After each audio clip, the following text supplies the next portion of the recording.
आज राजस्थान के अंदर लॉकडाउन की अवधि को पूरा हुए हुए 1 वर्ष हो गया है।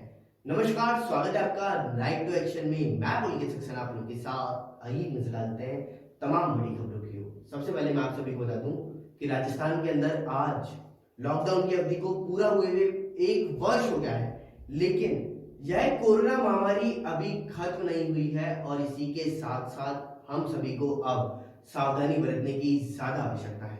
अगर हम पिछले 24 घंटे की बात करें तो पिछले 24 घंटे के अंदर कोरोना के 445 नए मामले राजस्थान के अंदर देखने को मिले हैं और इसी के साथ साथ ये आंकड़ा लगातार बढ़ता हुआ ही जा रहा है और इस पर कंट्रोल करने के लिए सभी को गाइडलाइन की पालना करना अनिवार्य है। तो आइए नजर डालते हैं खास रिपोर्ट की ओर। राजस्थान में लॉकडाउन की घोषणा का रविवार को 1 साल पूरा हो गया है, यानी आज इसको 1 साल पूरा हो गया और पूरा 1 साल कोरोना की दहशत में निकला है।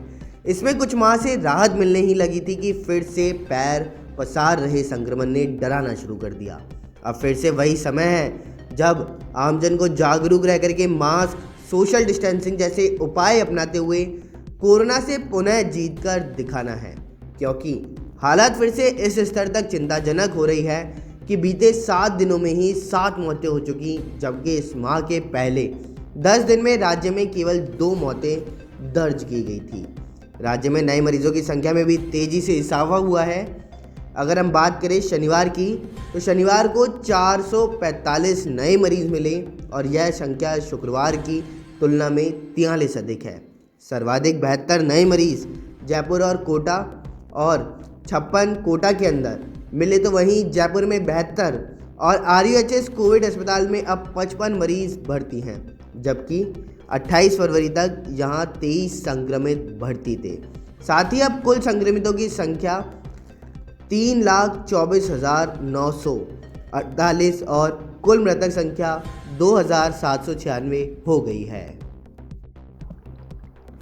राजस्थान बीजेपी प्रभारी अरुण सिंह राजसमंद और सहाड़ा की नब्ज टटोल करके आज शाम को जयपुर पहुंच सकते हैं। शाम को प्रदेश अध्यक्ष सतीश पूनिया से उनकी टिकट बंटवारे पर चर्चा भी हो सकती है और पूनिया का दावा है कि तजुर्बे के साथ युवा जोश को टिकट में तरजीह मिलेगी और संकेत साफ हैं कि बुजुर्ग दावेदारों के बजाय युवा पार्टी की प्राथमिकता में रहेंगे। मगर जहां भी सामाजिक संतुलन गड़बड़ाएगा, पार्टी बुजुर्गों पर भी दाव खेलने से नहीं हिचकिचाएगी। भाजपा में राजसमंद और सहाड़ा में टिकट के दावेदारों में परिवारवाद हावी दिख रहा है और भाजपा में इस बार कांग्रेस की तरह गुटबाजी ज़्यादा दिख रही है, जिससे कार्यकर्ता परेशान हैं। भाजपा का कमज़ोर पक्ष आपसी फूट में है और उसका मजबूत कैडर उसकी ताकत है।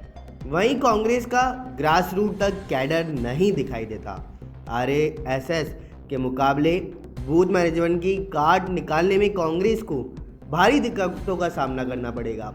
भाजपा में किरण माहेश्वरी और पूर्व सांसद हरिओम सिंह राठौड़ के परिवारों से तगड़ी दावेदारी सामने आई है। किरण माहेश्वरी की बेटी दीप्ति माहेश्वरी मैदान में ताल ठोक रही हैं, तो वहीं रोजाना आम जनता के बीच आकर के अपनी मां के किए कामों को दीप्ति भी गिना रही है। भाजपा कार्यकर्ताओं से सहयोग मांग रही है। अपनी मां की राजनीतिक विरासत को आगे बढ़ाने के लिए भाजपा से टिकट मांग रही है। पूर्व सांसद हरिओम सिंह राठौड़ के पुत्र कर्णवीर सिंह राठौड़ की भी मजबूती दावेदार नजर आ रहे हैं। पश्चिमी राजस्थान में जल संकट इस कदर तक बढ़ गया कि यहां के 10 जिलों में पानी पर सशस्त्र पहरा लगा दिया है। पानी की निगरानी के लिए सरकार ने पुलिस व सेना के जवानों के साथ साथ 1 दर्जन विभागों को पहरेदारी पर लगा दिया है। रेगिस्तानी इलाकों में गर्मियों में पानी की चोरी रोकने और आपूर्ति नियमित बनाए रखने 70 दिन तक 24 घंटे सघन चेकिंग भी की जाएगी। पंजाब से पानी लाकर के राजस्थान के 10 जिलों की प्यास बुझाने वाली इंदिरा गांधी नहर परियोजना में अब तक की सबसे बड़ी नहरबंदी शुरू हो गई है। 70 दिन तक चलने वाली नहरबंदी के कारण राज्य सरकार ने 10 जिलों के 50 शहरों और 7,500 गाँव में हाई अलर्ट जारी किया। इंदिरा गांधी नहर परियोजना के रखरखाव के कारण पहली बार भीषण गर्मियों में 2 महीने के लिए नहरबंदी की जा रही है। सरकार ने इस जिलों में पानी के स्टॉक वाले स्थानों पर हाई सिक्योरिटी तैनात की और पानी के बांध, तालाब और नहरों में सशस्त्र सेना और पुलिस कर्मी लगातार तैनात रहेंगे। इसके साथ ही राजस्व विभाग, वन विभाग, सार्वजनिक निर्माण विभाग सहित 1 दर्जन से ज़्यादा महकमों के अधिकारी कर्मचारी सभी नहरों, बांधों और जमा पानी की 24 घंटे तक पेट्रोलिंग करेंगे।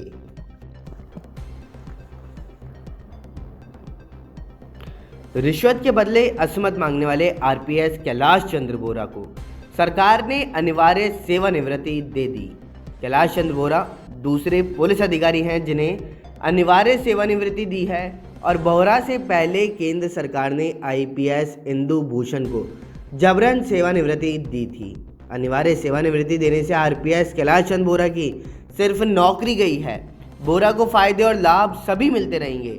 यूडीएच मंत्री शांति धारीवाल ने विधानसभा में कैलाश चंद्र बोरा को बर्खास्त करने का ऐलान भी किया था और सरकार ने यह वजह बताई कि अनिवार्य सेवानिवृत्ति के पश्चात सीसीए नियमों में कार्यवाही जारी कर नियमों के तहत बर्खास्तगी की कार्रवाई की जाएगी, क्योंकि बोरा ने 24 वर्ष 7 माह की सेवा पूर्ण की है और 52 वर्ष की आयु भी पूरी कर चुके हैं।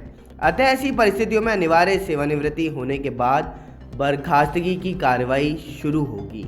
उल्लेखनीय है कि संविधान के आर्टिकल 311 में प्रत्येक राजकीय कर्मचारी को सेवा से पृथक करने से पूर्व सुनवाई का अवसर दिया जाना आवश्यक है।